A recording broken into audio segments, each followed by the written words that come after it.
talking to Rae Johnston, who is the lifestyle editor of TechLife and general geek girl.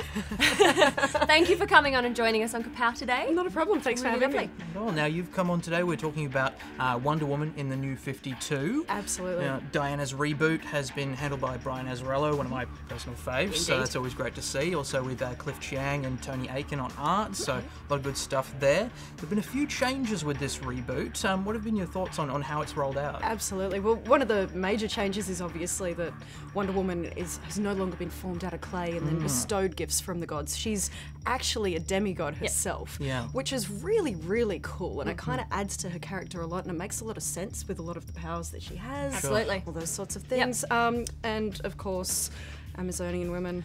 Yeah. They're no longer immortal. Yeah. And this plays into the story quite heavily. But I have to say, my interest in Wonder Woman only peaked fairly recently, because up until now she's been this very Americanized, you know, kind of yay and super feminine, almost cheerleading type of we're going to make a girl tough sort of thing. And it didn't really sit well with me. But having seen artwork recently actually for the Injustice game, drew my attention to Wonder Woman. I went, hang on a minute. This is different. This is very different. She actually looks like she can kick butt.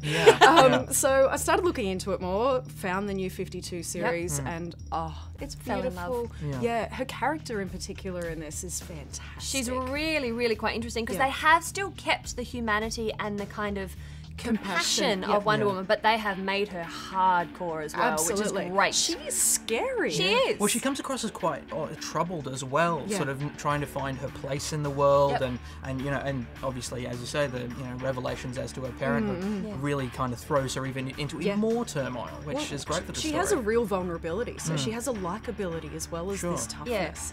So it's really nice to see her evolve. But I picked up an issue and then went, oh wait, hang on, I don't know where I'm at. So I have to start. You actually have to start at the beginning with this, but it's well worth it. Now, the art style in this is quite different to what we've seen from Wonder Woman as well. We were discussing a little bit earlier about how she's actually a little ethnic now. She looks Greek, which kind of makes sense. Whereas before, she's always been that real kind of apple pie American girl.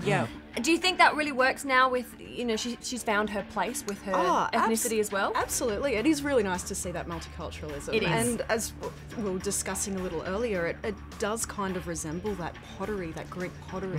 There are some amazing panels that you kind of go, that could be on an urn. Absolutely. Well, No, in it's terms really of the interesting. tones that they've used and the colours and everything as well, I think plays into that same sort of area. And it's even more interesting, I think, you know, it starts off with you've got centaurs and stuff and fights and things, but then when it changes over and she's actually in the regular world, going to a club and things like that, seeing that same art style there is a really interesting contrast. And very good for the story. It's a lot grittier in both worlds, so it does actually carry over quite well. It has lost that kind of shine. It has.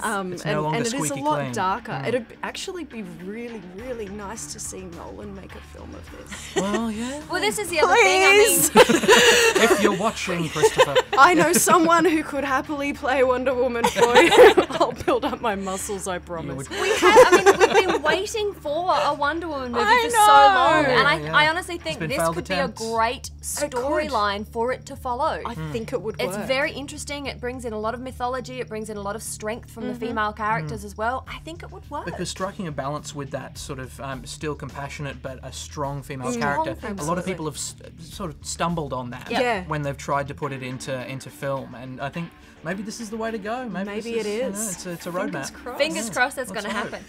Thank you, Rae, so much for coming on and having a chat with us. We really love it, and we hope that other people like Wonder Woman as much as you do, because you obviously love this. I got this one at home. It's a great statue. It's a brilliant statue. It's beautiful.